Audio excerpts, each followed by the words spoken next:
TGIF, it's Friday. Welcome, it's Natalie, the Dear Hairdresser. I'm in a good mood today. I was just in Cosmoprof. That's where I get my stuff, and you know I'm super good friends with the girl that works in there. And so Molly and I were just laughing. She watches my little channel, and we were laughing about how we were just talking about some of those things, but reflecting about some of the things I've shared recently that are very personal for me. And what I've noted is that I'm getting a lot of attention, which I guess is kind of what I wanted. I don't know. I mean, I like attention. I won't lie about that. I have a video I'm not afraid to share. Focus, Natalie, focus. The point was that a lot of people are reaching out to me to say, wow, kudos for being so vulnerable and sharing yourself. And so I think what I'm understanding is that people have a very, very, very, very hard time being who they really are in front of other people. And that makes my heart sad for people, because I know, even though I embarrass myself often, how great I feel every day when I'm just kind of cruising around being a dork that I am, and I don't have to worry about it. Like, did someone think I was too dorky, or did I say the wrong thing? Or, honestly, a lot of this stems back from when I was a younger girl too. And I mean, anyone that knows me knows I cry a lot, and F you for trying to hold that against me or make me seem like some fragile flower that can't handle life, because clearly that's not the problem. And just because someone cries a little bit or is an emotional person doesn't mean that they don't have their stuff together. Maybe they have their stuff a little more together. Anyways, in school, I was always emotional. I mean, yeah, if I got a bad grade, I would cry. I mean, I think I understand that now too when I look at personal value. In my home growing up, I was heavily valued for being a pretty girl and for being a smart girl and for being a polite girl.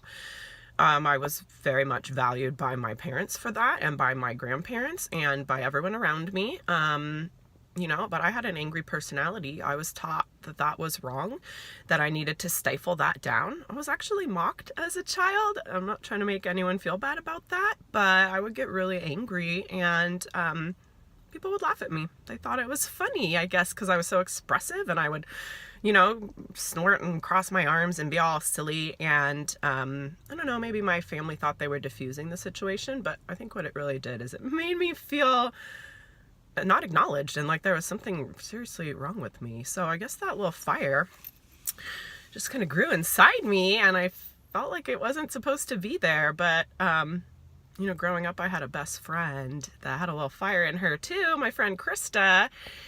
We fought a lot, physically fought a lot. Punched, kicked, slapped. I've spit in her face. I am so sorry about that, Krista.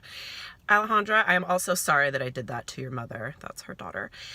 We were silly. We were crazy little girls. You know what I mean? Like, crazy girls. I've been slapped in the face by her. We're weird. We were totally weird. I remember once playing video games with my best friend Jen, and she won the level, and I just hit her in the arm. Like, she looked at me and she was like, ow, what are you doing? I was like, why did I do that? I don't even know why I did that. I don't know. Okay, this is a jumbled video.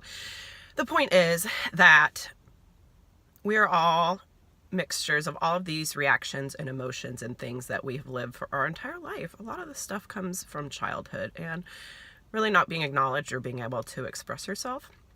It's not your parents' fault. It's not their parents' fault.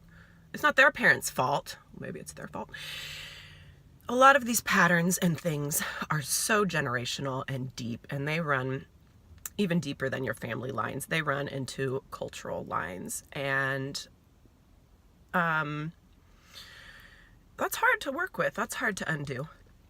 And that's what I've been trying to do, is go back in my head and over time and try and undo some of these patterns. So when I start thinking about the types of men that I'm attracted to, and I'm just going to come out and say it, but I like people that are very emotionally unavailable. I think what ends up happening is that I feel like maybe I'm the special person, the really special girl that will come in and get that attention from them. That happens to me a lot.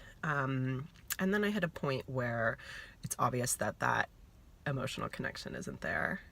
And I get really mad and I want it back. I want it back. So I think that's when I get really critical of people. And I'm pretty sure I did that to my last boyfriend. He told me that I did. So I believe him. I know that I do that. I'm sorry about that. I've done that to my girl's dad before too. So I'm sorry about that. And the best thing I can say about that is that the reason that I think that I do that is because I don't have a good relationship with my dad. So when I laugh and I'm like, I have daddy issues. That's true. It is. I think I understand a little better though.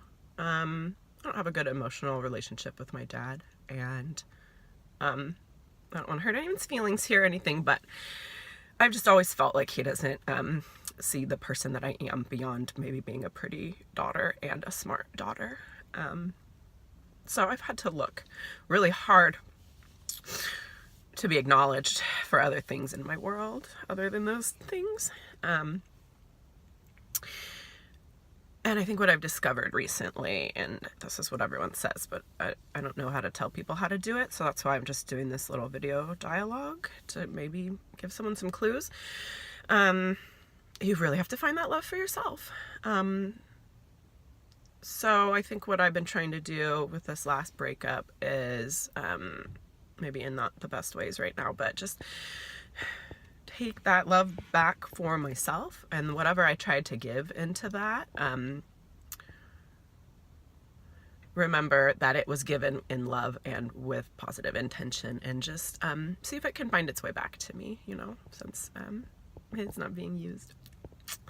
Anyways, once again, this video got longer than I meant it to be.